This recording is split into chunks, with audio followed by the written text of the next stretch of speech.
โดยกับสบายดีและสวัสดีเด้อพ่อแม่พี่น้องบุตรสุขคน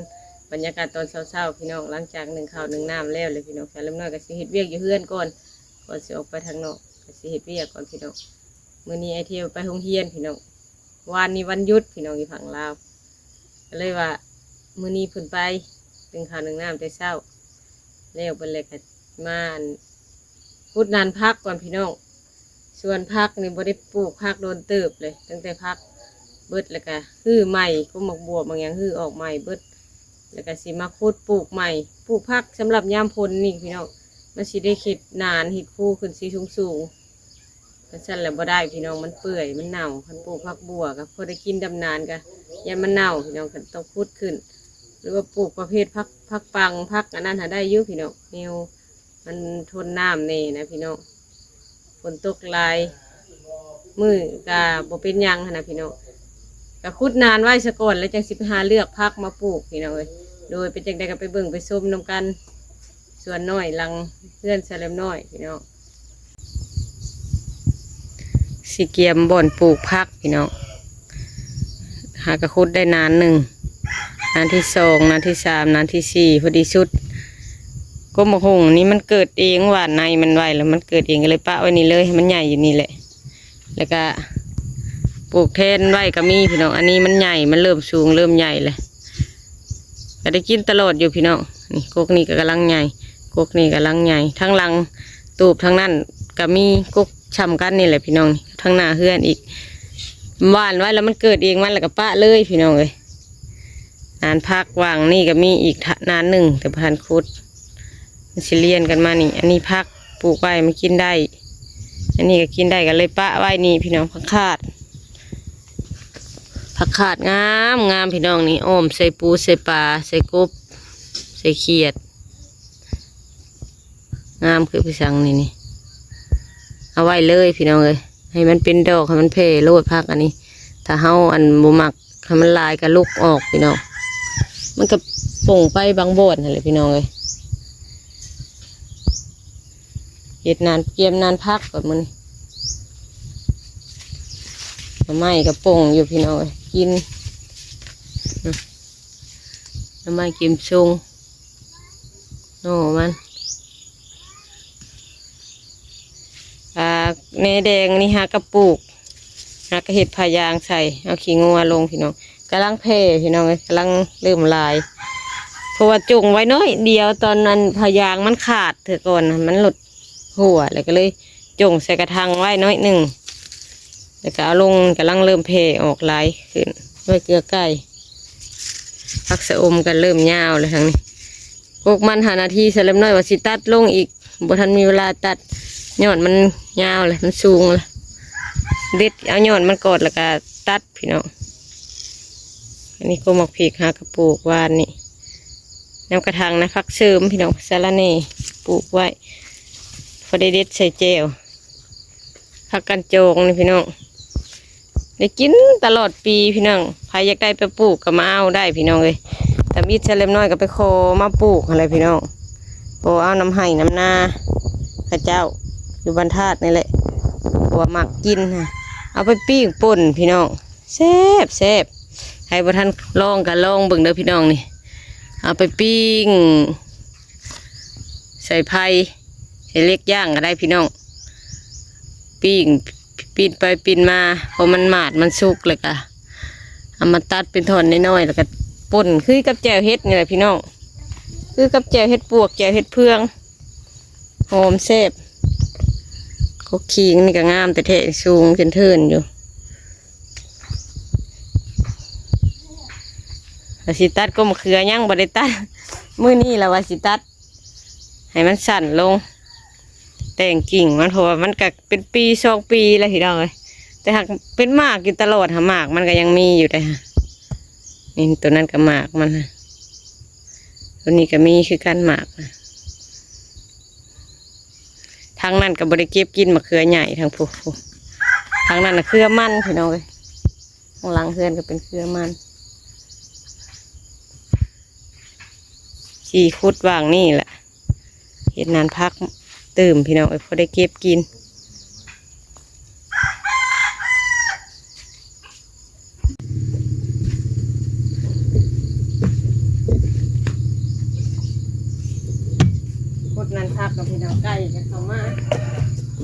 ในทางข่าวนี่มันทันสุกเลยขยำมันเข้ามาก็ได้มันมาเก็บกินอาหารกินไส้เดือนไส้ก็ได้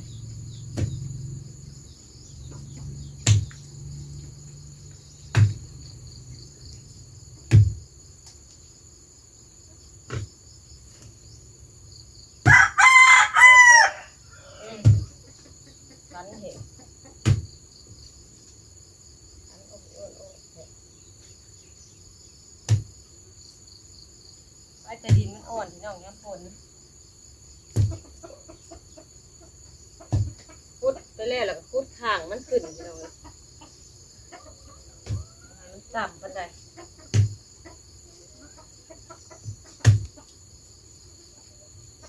เพื่อสิปลูกผักปังใส่น้ำ1 วัน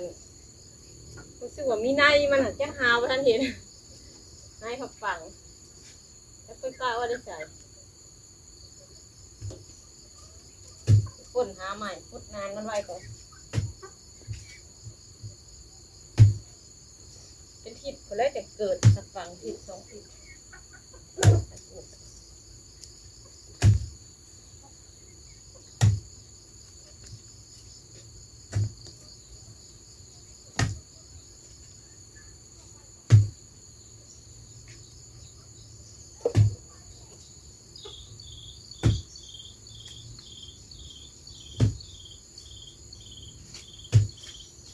ตากดินไว้ก่อนเอาไว้2-3 มื้อใส่เดือนไม่จะตัวนี้ไงเดือนไม่จะตัวนี้ไง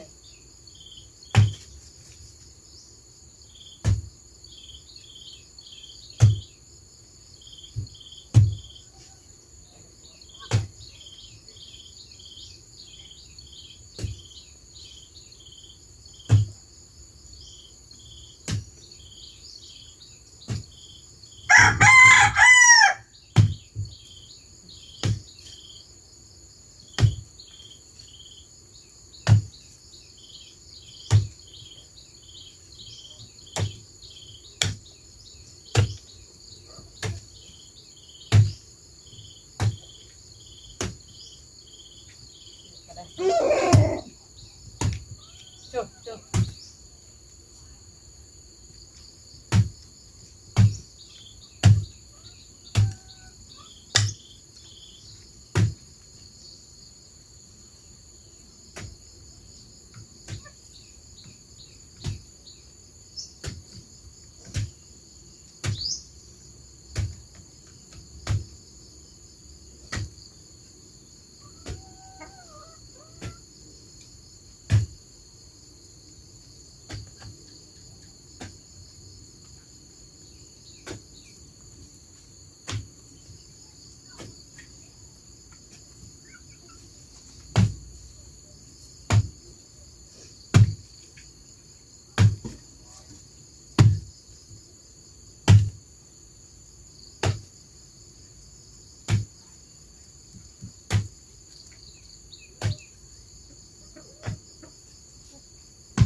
็บไว้โน่นไว้เลยพี่น้องกับ่ต้องกวาดลงยายกับเวลาสิปลูกเก็บโน่นไว้เลยให้เห็ดตอนเช้าพี่น้องตอนแรงหัวหญ้าไว้วานชื่นนี่แหละนี่แปลว่าเห็ดงานพัก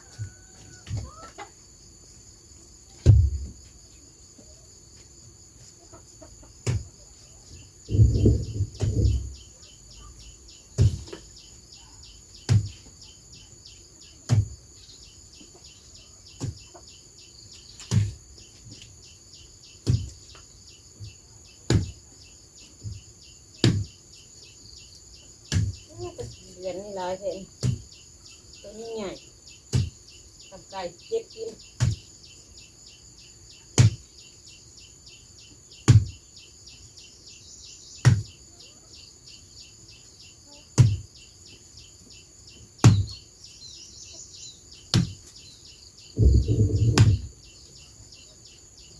ตัวพวกนี้เก็บไปเลย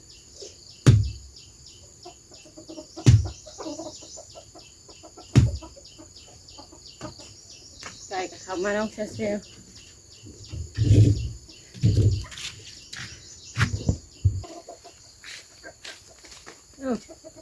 มาหาผัดกินใส่เดือดเลยปล่อยมันออกมาออกข้างๆนี่เนี่ยข้างมันออกแต่จะมาข้างนั้นทักไว้แบบ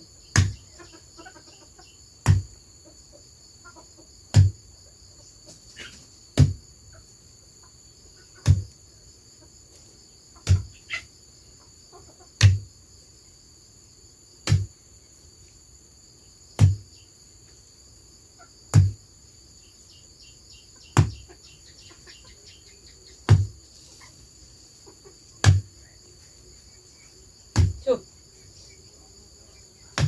ใส่ไปเด้อ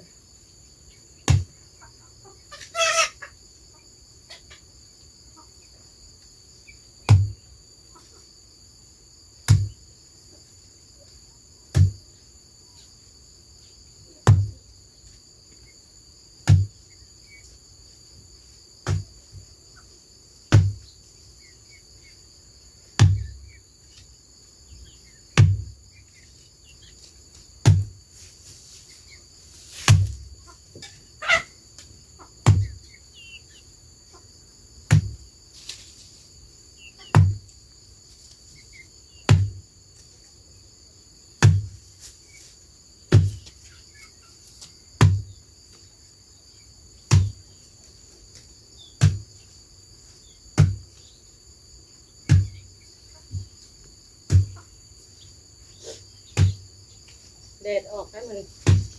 เด็ดแจ้ง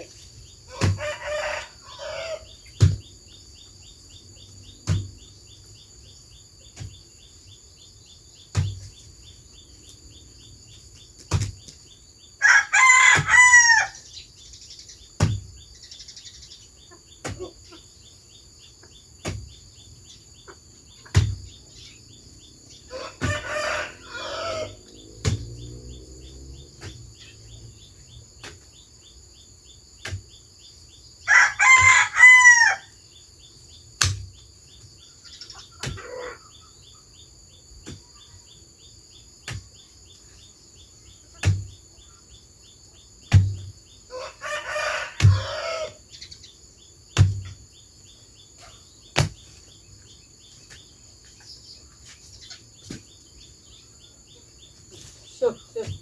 ไป3 นานเลยพี่น้องอีกนานหนึ่ง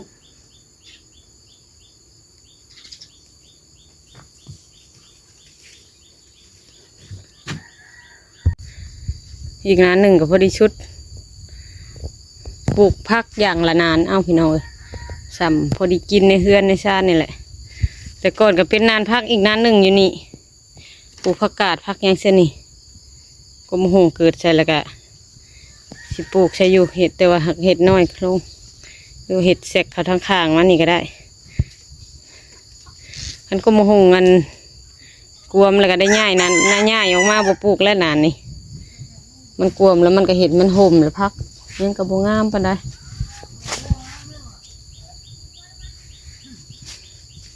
พักตัวมาน้ำเอ้ยตุกนี่ลามไปเรื่อยๆพี่น้องยังเด็ดให้งามนี่ขอให้เที่ยวเพิ่นเก็บกินกับข้าวปุ้นพักสมิกโมเมนต์สมิกสมคือตัวบนในกกใหญ่นั่นพี่น้องเป็นพักสมิกเห็ดเมี่ยงข้าวปุ้นแล้วคนเขาว่าเห็ดเมี่ยงข้าวปุ้นกินกับกล้วยกับลาบกินกับปุ่นกับอ้อมงามขนาดพี่น้องงามตลอดปีเลยนี่ก็ได้ปลูกละเพออกขนาดพอเป็นนานบักใหญ่ตอนน้องมาปลูกช่วงสีโบคืนปันใดพักตัวนี้มาปลูกแล้วพัดงามเพออกจนจุกันเลยไก่กับชื่อทางมาสะกินพี่น้องเลยทางนอกพุ่นกะเข้มหัวกับมีกกไม้หลายอย่างอยู่พี่น้องก็มักสีดาก็มงม่วงก็มงมีหญ้ากำลังเริ่มจะขึ้นอยู่พี่น้องเห็นบ่เขียวๆน้อยๆรอบหนึ่งแหละเสียออกเบิดเลยฝนตกมาหันก็ขึ้นอีกยับขึ้นมาอีกคือเก่าก็ค่อยเสียค่อยโทนเอาเลยพี่น้องเลยโทนเอาเธอเล็กเธอน้อย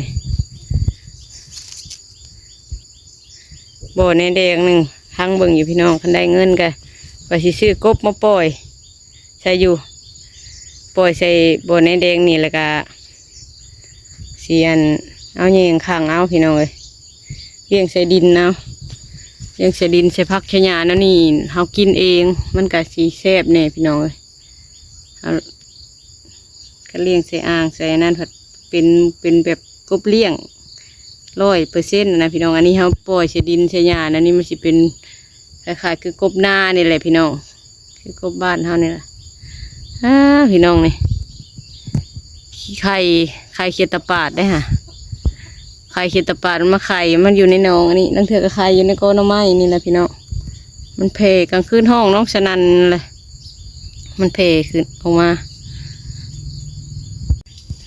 โดยพี่น้องจังใดคลิปนี้ก็สิขอจบคลิปก็เด้อพี่น้องขอบคุณทุกท่านที่ให้กำลังใจเด้อพี่น้องเด้อพูดนันพักก็ได้3 นานพี่น้องเพื่อแปลงอันนั้นอันนี้ย่างนาน1ให้มันชุดนี่พี่น้องแต่ว่ามื้อนี้ต้องไปส่งไอเทลไปโรงเรียนเลยว่าไปป้อนหาอยู่ของกินให้เพิ่นกินก่อนสวยเลยจังใดคลิปนี้ก็ขอลาก่อนเด้อพี่น้องเด้อสบายดีบีเคิงเหรอวะบีเคิง